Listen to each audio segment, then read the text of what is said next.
Vamos dar continuidade à nossa disciplina. Bom dia, Catione. Hoje nós vamos conversar um pouco sobre história do Estado e seus elementos constitutivos dentro do nosso cronograma, né? Nós entramos no meio de maio.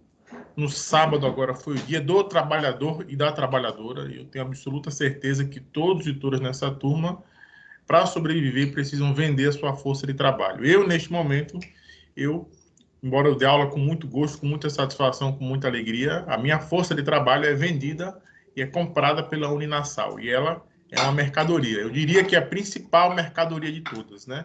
Porque a mercadoria a partir das quais outras mercadorias são criadas. Então, como eu estou certo que, de alguma maneira, pelo menos a maioria da nossa turma deve compor a grande avassaladora maioria da população que, para sobreviver, precisa vender a sua força de trabalho, eu desejo a todos e todas, atrasado, obviamente, nós não tivemos aula no sábado, mas desejo a todos e todas um feliz Dia do Trabalhador, um feliz Dia da Trabalhadora. Uma data muito relevante e importante, ainda mais nos dias de hoje.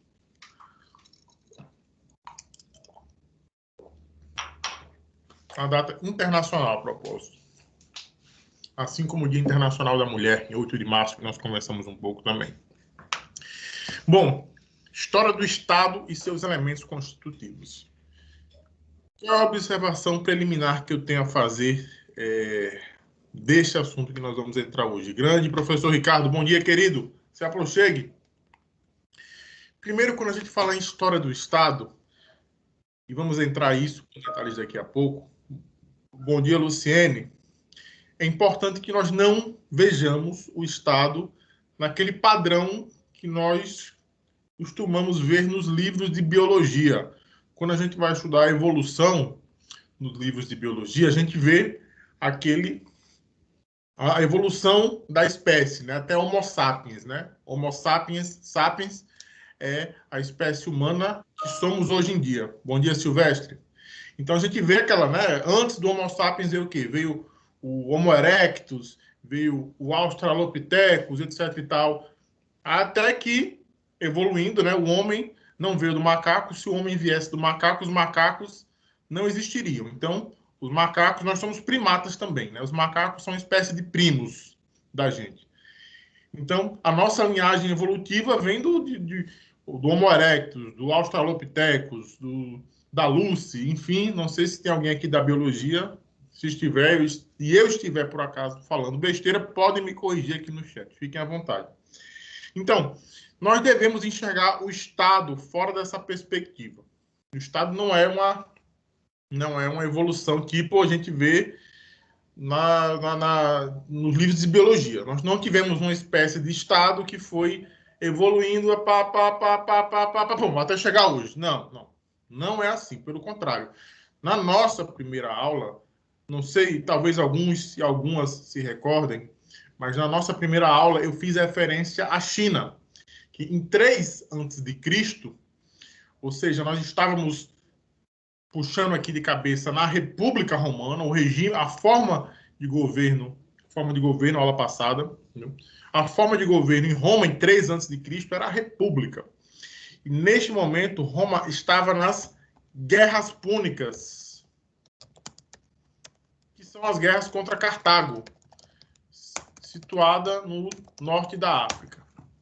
Tem aqueles 2 grandes generais cartagineses, né, pai e filho, era Amílcar e Aníbal. 2 grandes generais cartagineses botaram montaram nos elefantes, atravessaram ali o norte da África, foram bater em Roma para guerrear com Roma. Obrigado, Emília. Tamo junto, querida. Valeu pela gentileza. Então, esses 2 grandes generais cartagineses, Amílcar e Aníbal, Amílcar era o pai, Aníbal era o filho, foram alguns protagonistas, os protagonistas das guerras púnicas travadas entre Cartago e Roma por volta de 3 a.C., botaram elefante, atravessaram ali, foram bater em Roma, montado em elefante. Então, nessa época, na época das guerras púnicas, a China se organizava de forma semelhante ao que seriam as monarquias, os regimes absolutistas 1.800 anos depois. Diga aí. Enquanto a Europa estava sob a República Romana, e depois viria ainda Idade Média, aí depois chegaria a Idade Moderna, no século XV, no século XVI, em 3 a.C., a China já se organizava semelhante, já se organizava politicamente de forma semelhante às monarquias absolutistas que iriam despontar na Europa 1.800 anos depois. Isso é um traço de evolução? Quer dizer que a China está à frente? Não necessariamente. O que importa neste momento... Não, Nicolas, eu não diria que é um anacronismo histórico. É exatamente isso que eu estou tentando colocar. O que importa neste momento é nós vermos o Estado como experiências diversas no espaço e no tempo. Isso quer dizer que a China era mais evoluída que a Europa? Não necessariamente. Não necessariamente. Até porque, se formos utilizar essa perspectiva, o, o modelo, esse modelo de organização política da China, ele dura até meados do século XIX, século XX. Ou seja, né, não é à toa que a China é uma civilização milenar. Então, não seria anacronismo, Nicolas. Eu diria que seria formas de organização política estruturadas a partir de particularidades históricas, a partir de condições particulares, especiais daquele lugar. Certo? Então, mas a ideia com isso, não sei se ficou claro, tá, Nicolas? Mas o que eu quero passar com isso é para que nós não vejamos o Estado tipo livro de biologia, que vai evoluindo. Não. Nós temos muitas experiências do Estado no espaço e no tempo. Isso, Nicolas, contexto é contexto. Perfeito, é exatamente isso. Nós temos muitas experiências do Estado no espaço e no tempo. E o que nós fazemos aqui na nossa disciplina é tentar identificar os fundamentos em comuns dessas mais experiências históricas. Tanto é que a teoria é uma teoria. Isso é uma teoria, busca analisar os fundamentos, os traços gerais. Teoria geral do Estado. Em todas essas experiências do Estado, a gente vai identificar e estudar seus elementos comuns.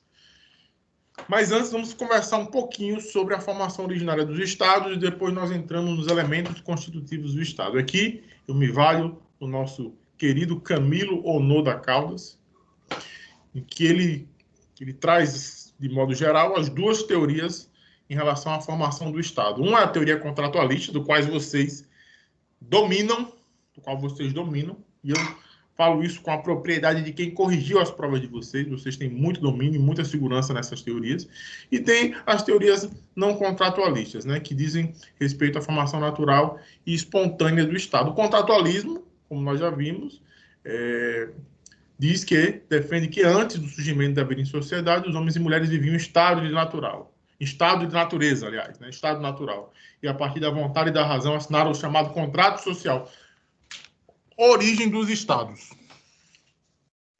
Bom, como é que os estados se originam? Quem é da biologia? Por bipartição, tipo uma ameba, tem a esponja, né? Aqueles seres biológicos rudimentares que, se você cortar uma parte, essa outra parte, ela ganha autonomia, né? Tipo, acho que é as planárias, né? Eu não lembro da biologia. Hoje a aula está muito saudosa. Quem for da biologia, sempre tem alguém da biologia nas nossas turmas. Você corta o rabo da planária, desse ser biologicamente rudimentar, e essa parte cortada, em vez de virar um braço amputado, vira outra planária, né? Vira outra criatura, outro ser. Tem alguma relação. A primeira formação do Estado que nós podemos fazer referência é a formação derivada, ou a formação que deriva, ou a formação a partir de estados que já existem, ou seja, uma formação que ocorre a partir do fracionamento. Recentemente aconteceu na África isso. Temos o Sudão, que virou Sudão do Sul e Sudão do Norte. Mas nesse caso aí não houve um fracionamento, né? Houve dois estados diferentes que foram criados, né? O fracionamento, a derivação, geralmente ocorre da seguinte maneira: um estado se mantém, uma parte se emancipa politicamente e forma uma nova organização do Estado. Um exemplo muito evidente disso é da experiência da colonização, do imperialismo, da colonização europeia nos 3 lugares em todo o mundo, né? A Inglaterra, por exemplo, teve uma época, ela, enquanto potência imperialista, era metrópole de mais da metade do mundo.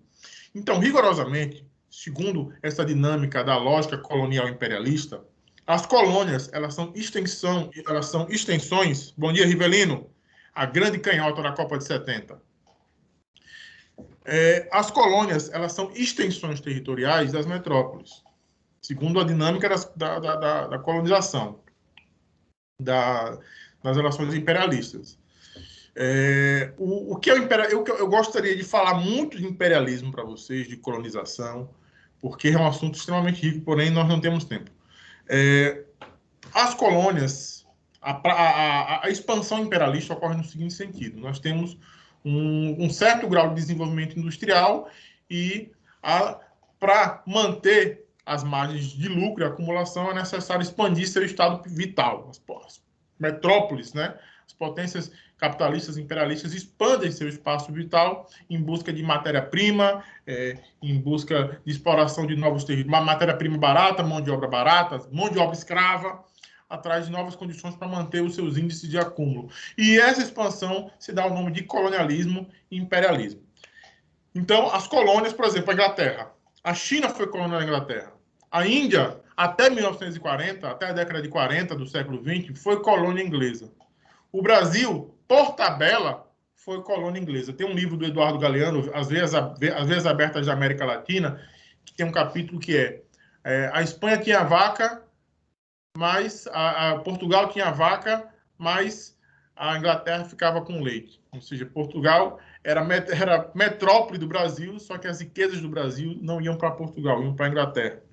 Então, a colônia é uma expansão do território da metrópole, certo? Só que expande só na exploração. Isso vai cair na prova, viu? No que diz respeito a direitos, liberdades e garantias, etc. e tal, isso não expande não, viu? Tanto é que a colonização ocorre via de regra, por meio da exploração da mão de obra escrava. Vejam só a colonização belga no Congo. Nicolas pergunta, perdão, agora quase que não sai. Professor, e nessa emancipação? Aí o ordenamento jurídico de cada nação fica como? Cada um com o seu ou cria um novo ordenamento? Pois então, nesse processo de libertação, porque o século XX é marcado por lutas anticoloniais. Então, geralmente é o seguinte, a Argélia, por exemplo.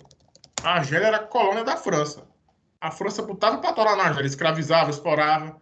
Como é que foi que a Argélia se livrou? Guerra.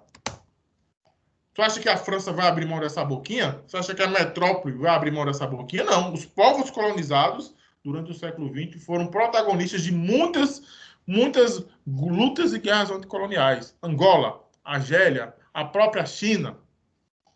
Então, nesse processo de origem dos estados pela derivação, nós criamos um novo estado. Em 1960, por exemplo, o Congo, até a década de 60, o Congo era colônia belga. Era colônia da Bélgica. Na década de 60 foi que houve o processo de emancipação política do Congo. Foi eleito um cara chamado Patrice Lumumba. E esse cara foi perseguido pela CIA e foi assassinado, a mando da CIA.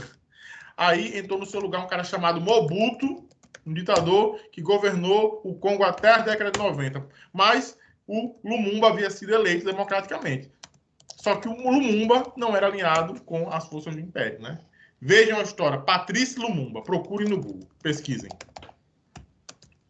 Patrice Lumumba, primeiro-ministro do Congo, eleito democraticamente, só que foi assassinado. Então, quando há esse fracionamento, há um novo Estado, viu, Nicolas? Há uma nova Constituição, uma nova organização política, certo? Tem um autor muito famoso no direito constitucional, Carl Schmitt, vocês vão estudar ele em constitucional. Ele fala do conceito da dimensão política da Constituição. Carl Schmitt é um grande teórico do direito constitucional e é um cara que legitimava, do ponto de vista doutrinário e constitucional, a existência das colônias. Você vê a ideia, né?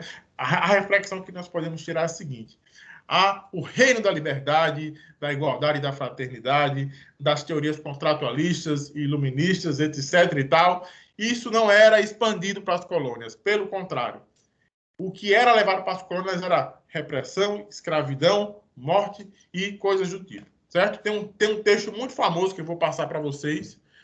Vou passar assim para vocês lerem para a vida. Hegel e White, que fala um pouco sobre isso. Certo? Não vou cobrar não, mas se vocês quiserem ler, aqui é para a vida. Vocês vão ler, vocês vão estar de tarde, eu quero ler isso aqui. Eu estou a fim de ler sobre colonização e direito constitucional. Metam bronca. Então, gente, a separação pode ser pela via pacífica ou violenta. Geralmente ocorre, principalmente no século XX, o processo de emancipação da Índia foi muito peculiar. Houve processo de resistência pacífica, vamos dizer assim, né? Em que não houve uma organização de enfrentamento direto à colonização inglesa. Mas em outros países houve um processo de guerra civil. Argélia, Angola, enfim, né?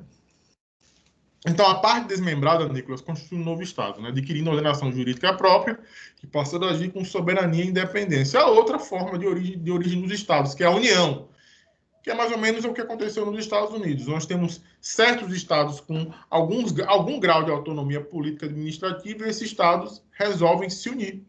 Eles resolvem se unir e formar um só país com uma só Constituição. Tanto é que, vejam só, nos Estados Unidos, o processo de formação política dos Estados Unidos foi mais ou menos nesse sentido. E quais as implicações disso nos dias de hoje? Vocês percebam que os estados norte-americanos, os estados estadunidenses, eles possuem maior autonomia que nós. O processo de formação política do Brasil foi bastante centralizado. Foi mais centralizado que nos deu. Nos Estados Unidos, nós tínhamos países que se uniram e abriram mão de sua autonomia no intuito de gerar um Estado. No Brasil, nós tivemos uma ordem centralizada que era uma espécie de Estado unitário na época do Império, certo? Estado unitário lá passada. E depois foi se separando em províncias e estados, etc. E tal. A consequência disso, um efeito disso, sem fazer um juízo de valor, obviamente, é que nos Estados Unidos há um maior grau de autonomia dos estados. E aqui no Brasil, um menor grau de autonomia. O que isso significa? Significa que, por exemplo, nos Estados Unidos, há estados que têm autonomia para legislar sobre direito penal. Há estados lá que têm pena de morte, há outros estados que não têm pena de morte. Aqui no Brasil, não. Quem tem a competência constitucional para legislar sobre direito penal é a União. Os estados, as unidades da federação não têm competência para legislar sobre direito penal. Apenas a União. É um traço característico. Qual é o melhor? Essa pergunta é completamente anticientífica. A gente está aqui para fazer ciência. Tem gente que tem a mente colonizada e faz, é melhor lá. Não, por quê? Só porque é lá? Que conversa é essa? Vamos lá. Aqui, gente, é uma cena de um filme do Bruce Lee. Vocês devem conhecer Bruce Lee, né? Pelo amor de Deus. Tem essa mão aqui atrás, é um ex-votos, né? Se eu fizer assim, vocês derem um print, eu fico com 4 chifrinhos, tá vendo? Mas eu não vou dar... Eu vou aqui, ó, ficar aqui, para evitar que isso aconteça.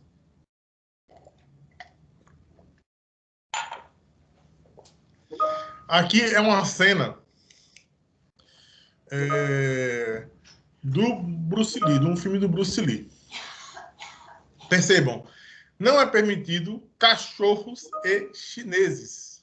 Olha só, Ricardo, a pessoa não pode dar bobeira, viu?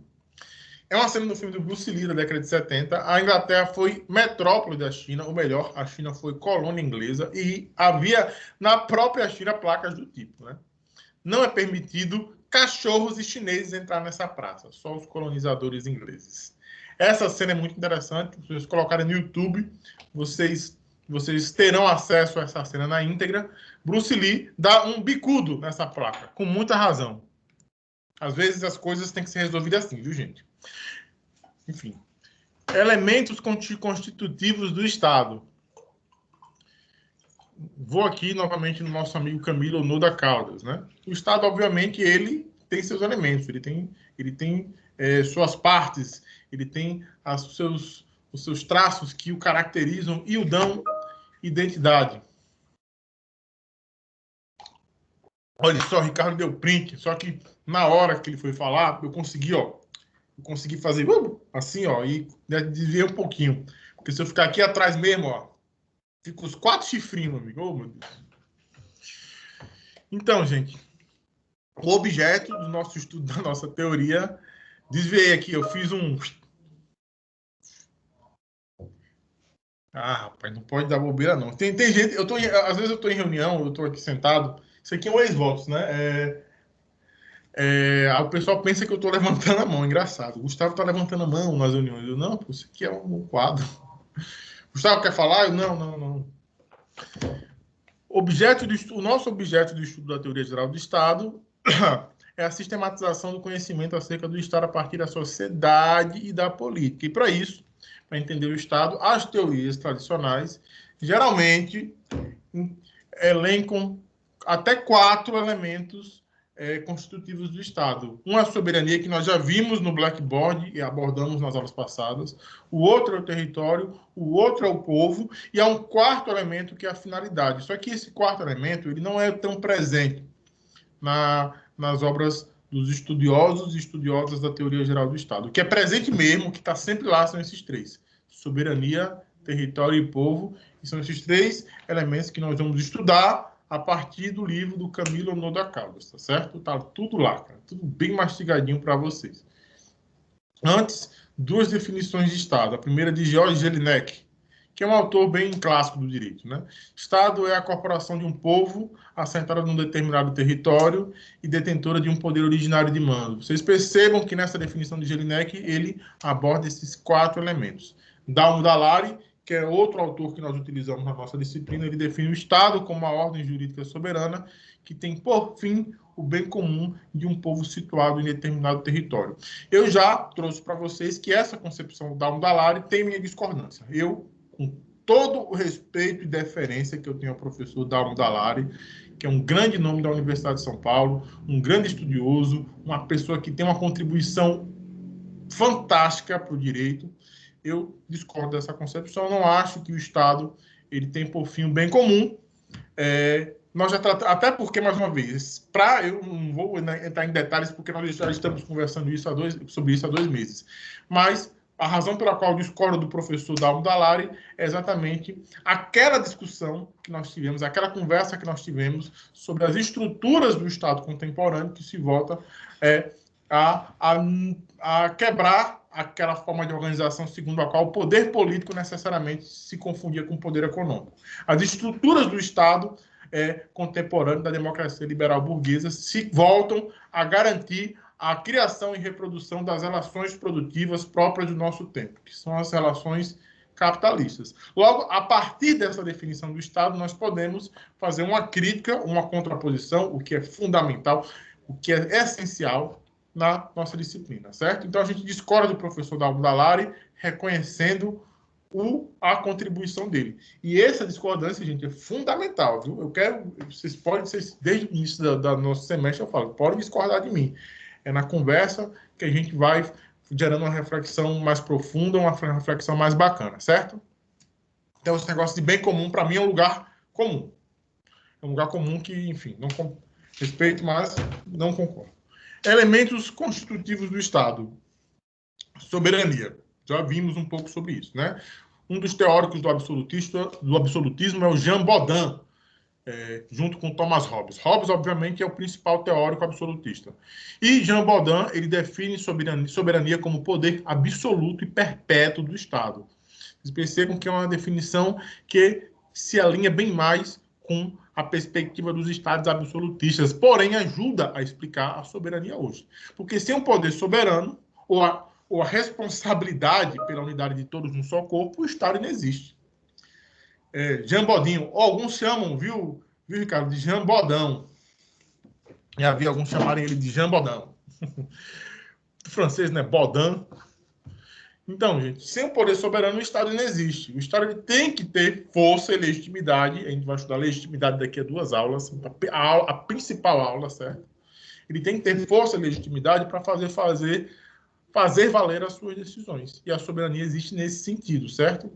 No entanto, a soberania em sua concepção contemporânea é diferente da soberania em sua concepção moderna. Moderna que eu falo é na época dos estados absolutistas. Em sua concepção contemporânea, a soberania ela se divide em soberania fática e soberania jurídica. A soberania jurídica pode ser definida como a qualidade do Estado para criar o direito em seu território e manifesta-se nos 3 poderes. Nós temos um Estado, nós temos um território, né, vamos ver no próximo slide, e nós temos a capacidade de auto-organização desse Estado, soberania de autodeterminação, e essa capacidade diz respeito ao Estado se auto-organizar por meio das leis editadas por ele próprio. Nós temos aqui a soberania jurídica. Outra perspectiva, outra faceta da soberania, isso é uma concepção contemporânea, é a soberania fática, que corresponde ao poder que se contrapõe ao de qualquer grupo de indivíduos, o poder do Estado que se contrapõe ao de quaisquer grupos de indivíduos, ou a capacidade concreta de impor suas decisões via força. Se o Estado... Ricardo Paulo comenta, difícil discordar, professor, se a gente tem o mesmo ideal político. Se você treme de indignação, é isso aí, tamo junto.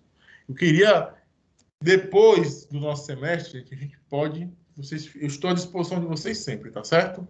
Depois do final do semestre, se vocês quiserem, a gente pode marcar uma tarde de conversa no Zoom, uma tarde de conversa no enfim, pode ser aqui na Teams, para a gente ficar trocando todas essas ideias, todas essas observações que surgem muito pertinentes, muito fundamentais, como a de Paulo agora. A gente pode ficar para amarrar essas pontas. A gente vai conversando sobre o mundo, o universo e tudo mais. Mesmo que isso não seja possível, mesmo depois do semestre, eu quero falar a vocês que estarei à disposição, certo? Vocês podem me procurar, independente se eu for professor formalmente de vocês ou não. Certamente nós iremos nos encontrar nos próximos semestres, mas independente disso, eu estarei aqui sempre para trocar essa ideia com vocês, tá certo? Vocês têm meu contato aí e vamos embora. Então, soberania fática. Veja só, o Estado ele tem que ter condições, né, dentro dessa perspectiva, de impor suas decisões. E para isso, gente, é a força. Por mais que uma decisão ela não seja por meio da força, é a força que garante que ela seja cumprida. Porque se os grupos que compõem a sociedade souberem, por exemplo, que, se eu não cumprir essa decisão não vai acontecer nada, aí não vai cumprir, vamos dizer assim. Agora, se a pessoa pensar, se eu não fizer isso, eu vou ser preso. Então, a força, como diz Weber, o monopólio da força é um traço característico do Estado. Então, por mais que uma decisão em si... Tem um cara muito famoso nos Estados Unidos, Theodore Roosevelt. Ele foi presidente dos Estados Unidos no final do século XIX. Ele tinha a política diplomática do Big Stick. Alguém já ouviu falar? Política do Big Stick. Stick é cacetete. Que era a diplomacia do Big Stick é assim, você chega para falar você chega para falar com a pessoa, com outro estado, e você tem a fala mansa, mas aqui atrás você está segurando um cacetete. Para se a pessoa discordar, se o estado discordar, você sente o cacete. É mais ou menos isso, a política do Big Stick, de Theodore Roosevelt. Por sinal, vejam só, vocês já perceberam, cara, a aula tá... Vamos lá. Vocês já perceberam que os estados do sul dos Estados Unidos têm nome latino? Já perceberam? Vamos lá. Las Vegas. San Antônio. Novo México. Califórnia. Los Angeles. Vocês perceberam que são em espanhol? Já pararam para pensar?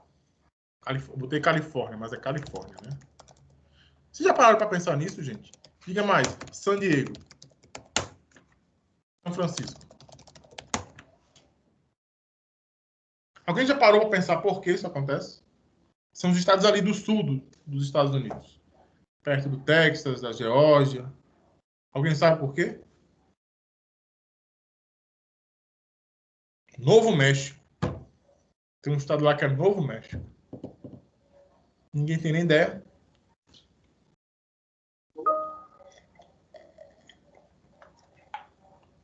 Eram territórios do México. Em 1848, os Estados Unidos, por meio de um negócio chamado Doutrina Manifesto, que tinha uma base teológica que os colocavam como tutores do mundo ou como predestinados divinos do mundo, eles simplesmente incorporaram na guerra territórios mexicanos.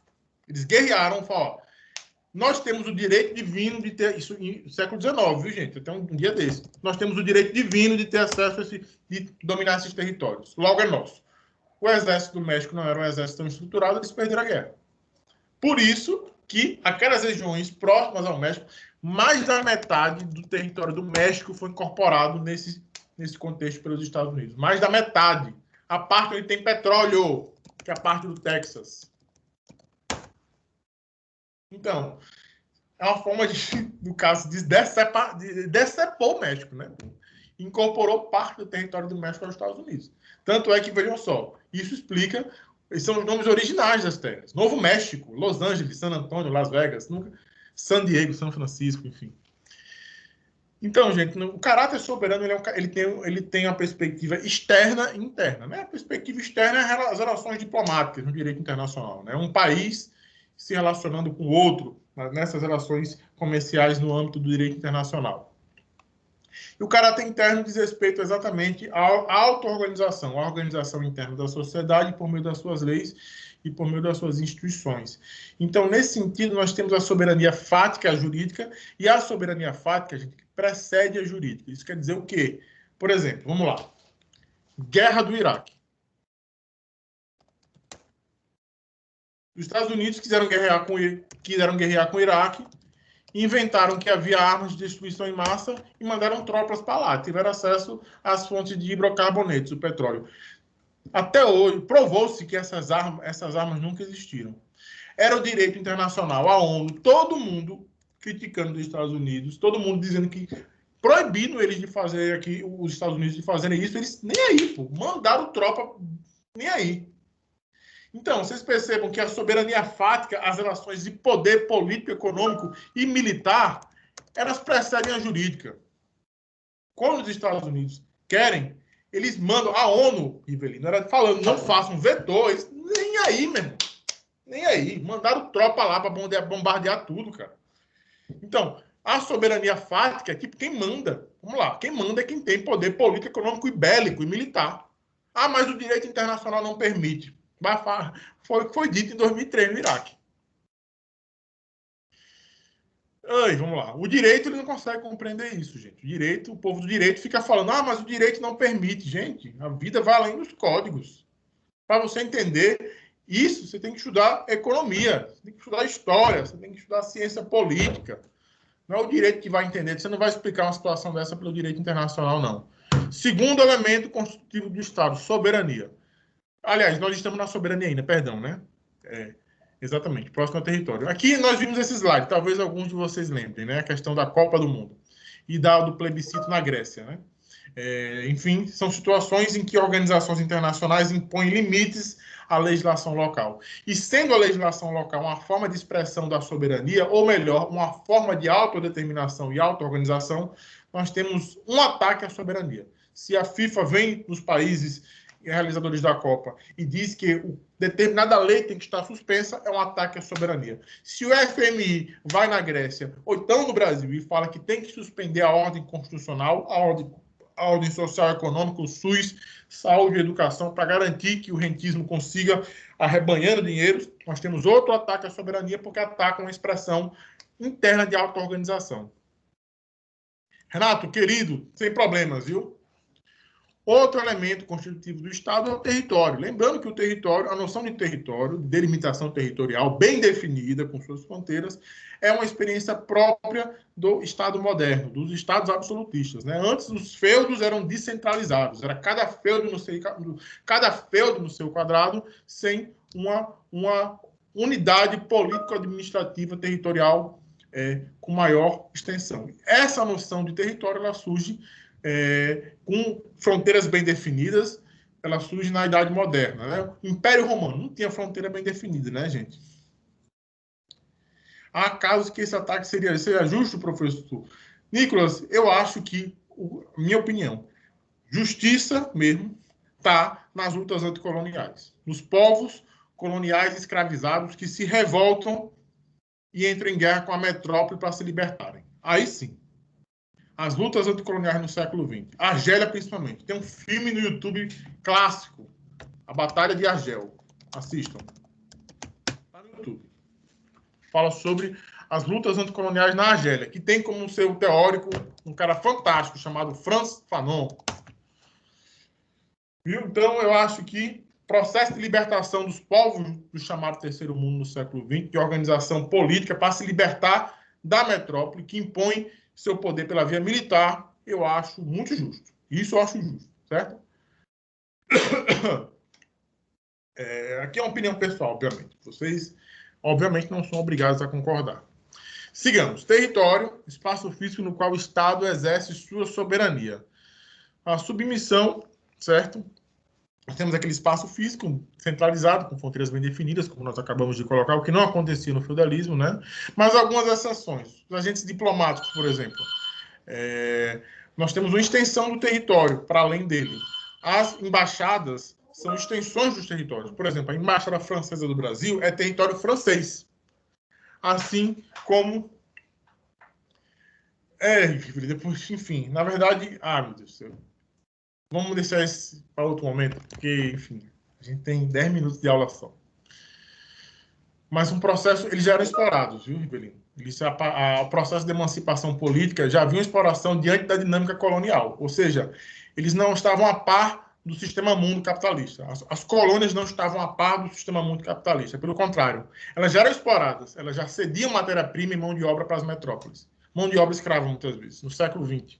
Segundo Eric Hobsbawm, o imperialismo em si, nessa forma clássica, nessa forma tradicional, ele durou até a década de 70. Bem que, enfim, né? Mas já fazia parte desse sistema, viu? Não era algo à parte, não.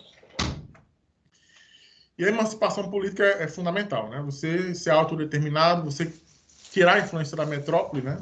O Brasil foi, assim, não foi nesse contexto, né? A libertação, entre aspas, da metrópole em relação à metrópole portuguesa foi em 1822 no Brasil, né? No século XIX. Já falamos aqui da Libertadores da América, né?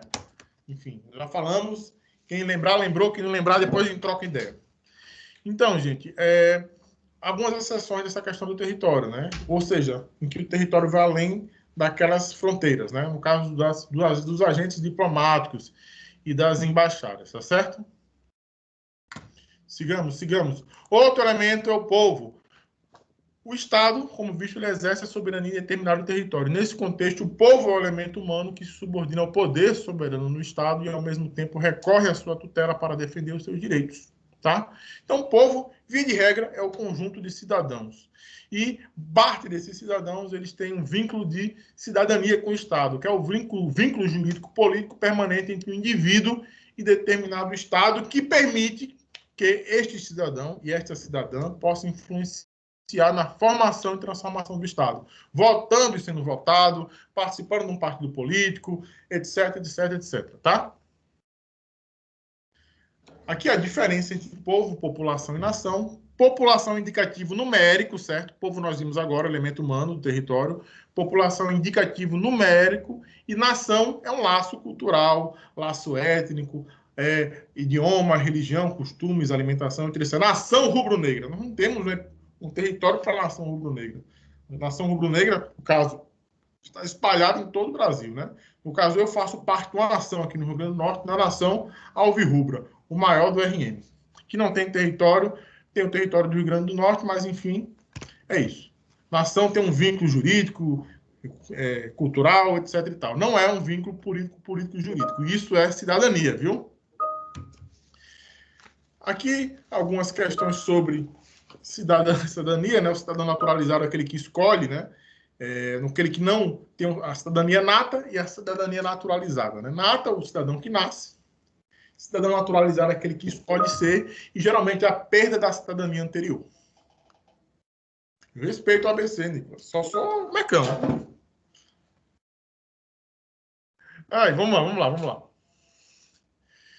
Evolução histórica do Estado, gente. Vamos lá, a gente vai dar uma carreira agora, viu? Feitas as observações preliminares, nós já vimos o que é o Estado, etc. e tal. Para fins didáticos, feitas as observações no início da aula, nós temos essa organização aqui. Estado antigo, Estado grego. Pois é, Renato. Pois é, eu até me arrependi, porque me veio, enfim. Renato, eu sou do tempo, Renato. Eu sou do tempo. Eu acompanhei, em loco, a ascensão do América para a primeira divisão em 1996, 97. Eu estava no Machadão, eu estava acompanhando aquele jogo contra a União São João de Araras, o jogo do acesso, que o América subiu para a primeira divisão, aquele timaço do América, Paloma, Gito, zagueirão Gito de areia branca, Birubiru, Richarlison, rapaz, aquele ali, eu estudava no colégio do lado, do Campo do América, da Pousada do Atleta aqui, ali onde é o Hiper Bom Preço da Roberto Freire. Eu não assistia aula não, cara. Eu passava a aula com a cabeça na janela, né? Eu não tinha ar-condicionado na época, vendo os caras treinarem. Pois é. Vamos lá, gente. Vamos lá. Eu fico... O saudosismo vem, pega o nosso coração e joga a gente para cima e para baixo. A gente chega, perde... A gente chega... Oxi! Eu tinha 11 anos, 10 anos, sei lá. Enfim. Vamos lá, gente. Então, aqui é a sequência para fins didáticos, né, do Estado antigo, Estado grego, Estado romano, Estado medieval, Estado moderno e Estado contemporâneo, que é o de hoje. Mas, enfim, aqui é uma sequência cronológica para fins didáticos. Quem perdeu o início da aula, só pegar os 10 primeiros minutos que eu explico por que essa sequência é para fins didáticos, não para fins científicos. O Estado antigo. Aqui, na foto, está Rodrigo Santoro interpretando o rei Xerxes da Pérsia, que guerreou contra a Grécia nas chamadas guerras médicas entre Grécia e Pérsia. Aqui é uma representação cinematográfica. Óbvio que o rei Xerxes ele não se vestia assim. O Rodrigo Santoro está interpretando esse filme de 2007, Os 300 de Esparta. 300, né? E o Estado antigo, de modo geral, quais são as características gerais? Ele é teocrático, ele tem um caráter sacro e religioso. Há uma identificação entre poder político e poder religioso.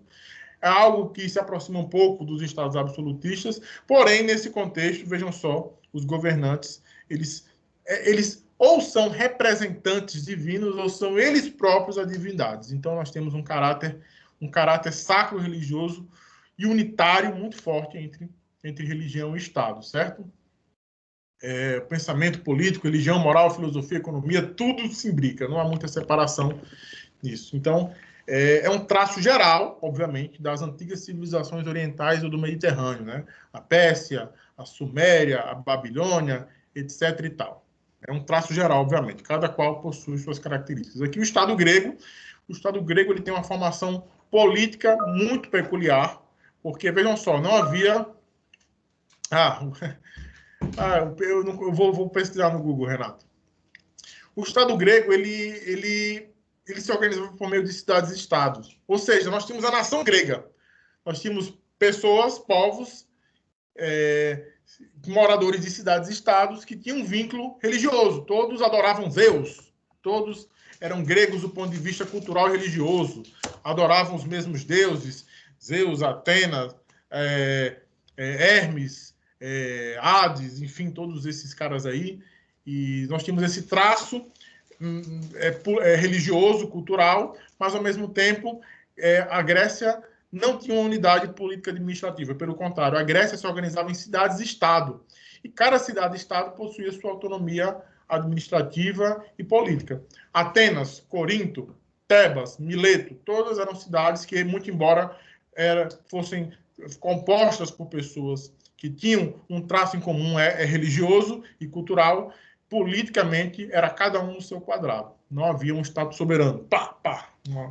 Como se fossem unidades federativas, certo? Essa é uma característica muito clara. Nós vimos que a democracia ateniense era uma democracia limitada, né? Só os cidadãos podiam influenciar na vida política. Mulheres, escravos, estrangeiros. Na verdade, os metecos são estrangeiros, exatamente.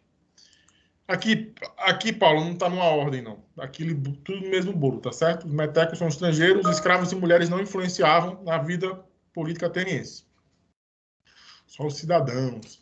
O Estado romano, Obelix, Asterix, talvez algum de vocês conheçam, né? Asterix, aqui na foto, aqui na imagem está Asterix e Obelix, gordinho, né? Que caiu no caldeirão lá onde tinha a porção que eles ficavam fortes. Bom, Asterix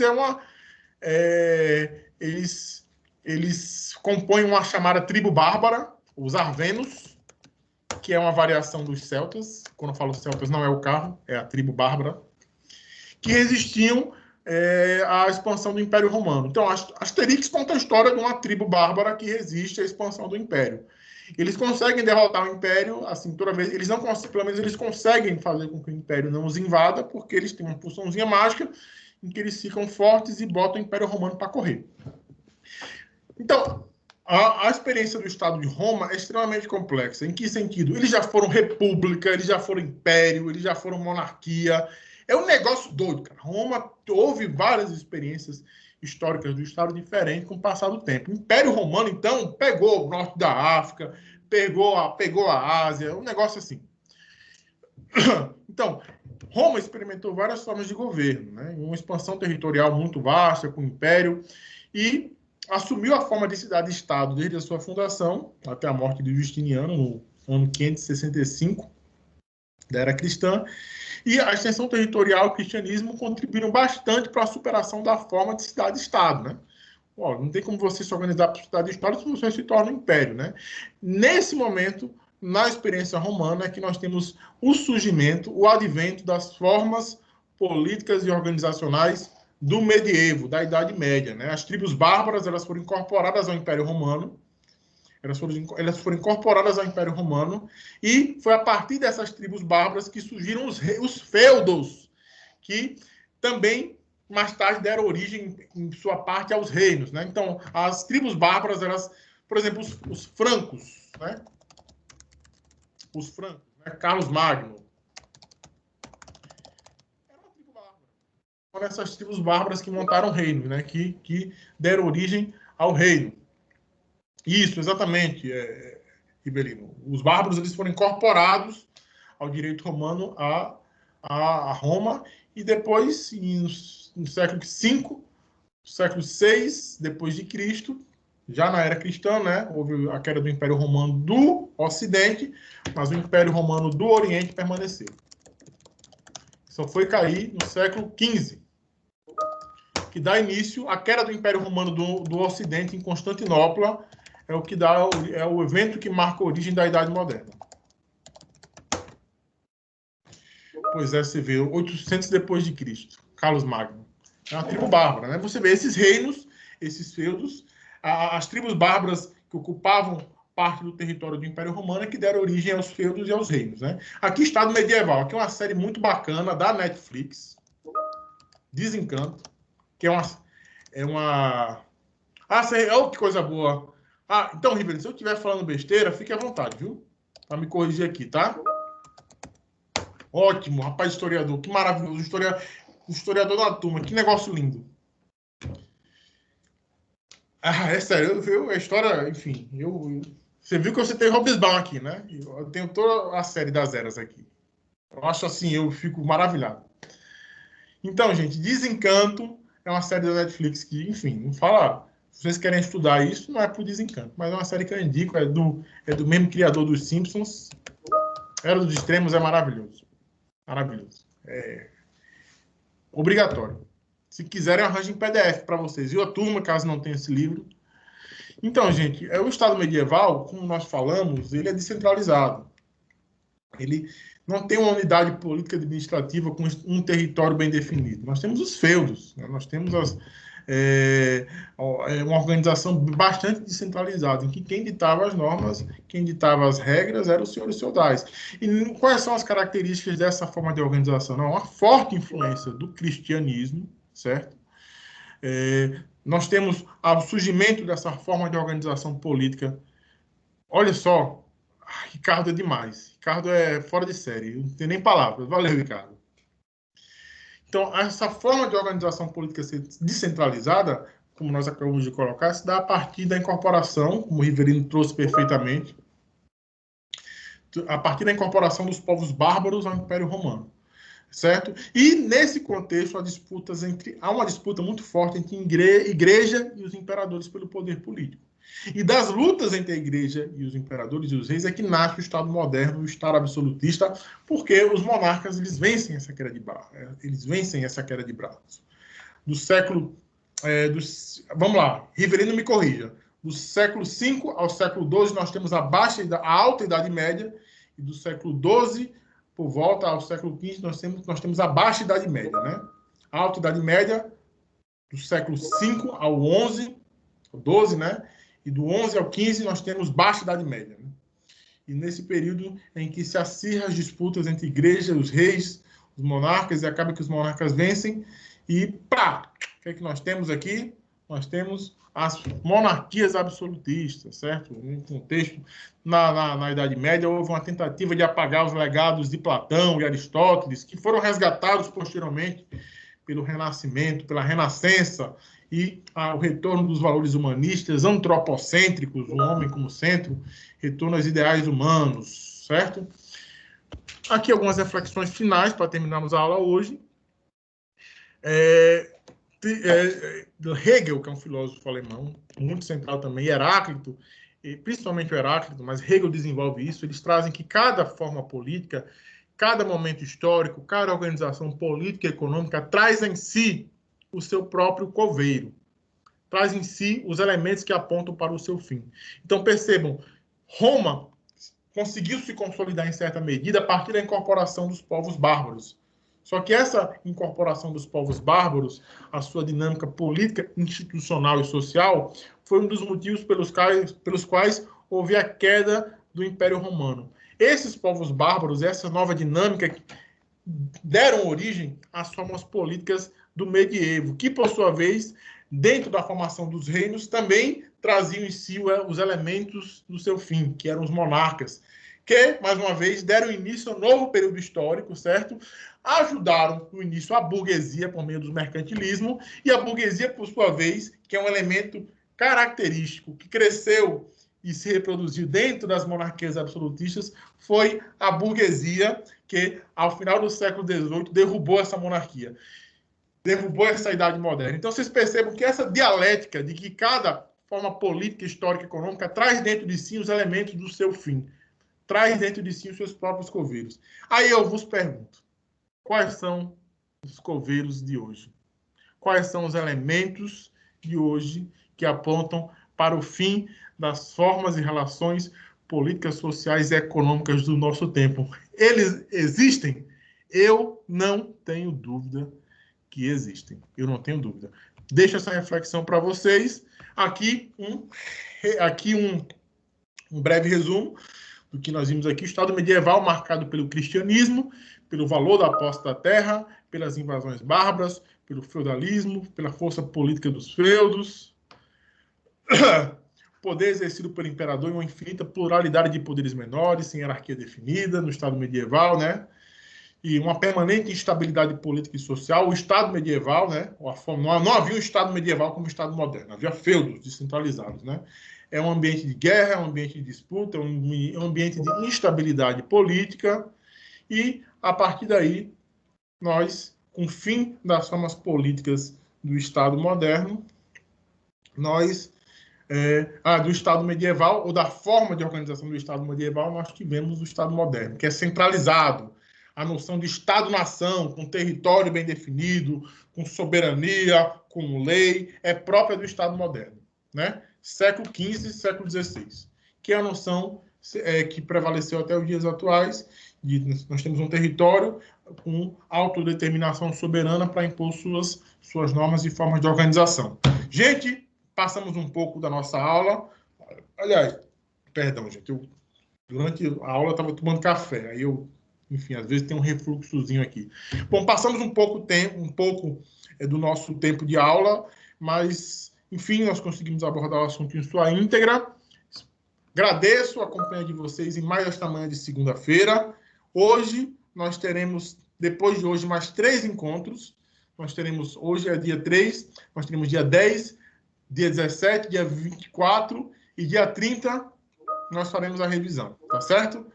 E agradeço a companhia de vocês também, tá certo, gente? E a gentileza e a paciência em razão de nós termos passado um pouco do tempo. Peço desculpa também, tá? Obrigado pela companhia. E sempre é revigorante começar a semana com vocês, viu? Carol, Arthur, Luciene, obrigado, Ricardo, Guilherme, Rivelino.